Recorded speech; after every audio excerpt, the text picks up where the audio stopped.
This case is Griggs v. Duke Power, and it was heard by the Supreme Court in 1971.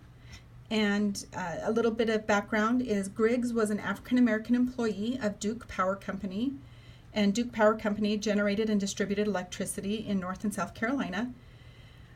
One of the job requirements Griggs felt was in violation of Title VII of the Civil Rights Act because it disparately impacted African-American applicants, and the requirement was not tied to job performance.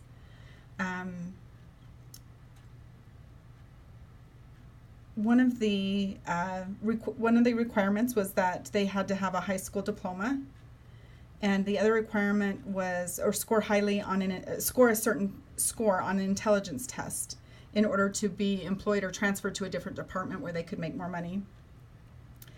A little bit of background is many of the black population during that time had been segregated, and their education was very inferior to white education, and that was recognized in Gaston v. United States in 1969. So with that as a base, we know that that the requirement of a high school diploma does in fact discriminate against an African American applicant. During the case, evidence was introduced that showed employees hired into these positions before the requirements were enacted who did not possess a high school diploma or the requisite intelligence score performed the job satisfactorily and progressed in their departments.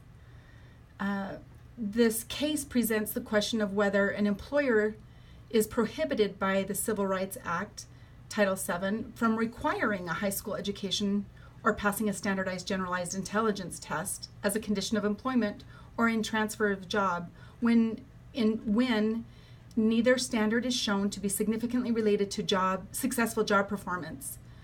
The requirements operate to disqualify a black applicant at a substantially higher rate than white applicant.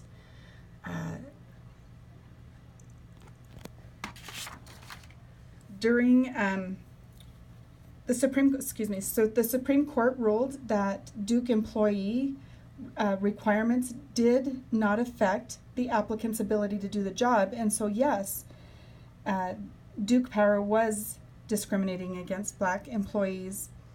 The outcome of this case is that tests for employment need to be used to measure an applicant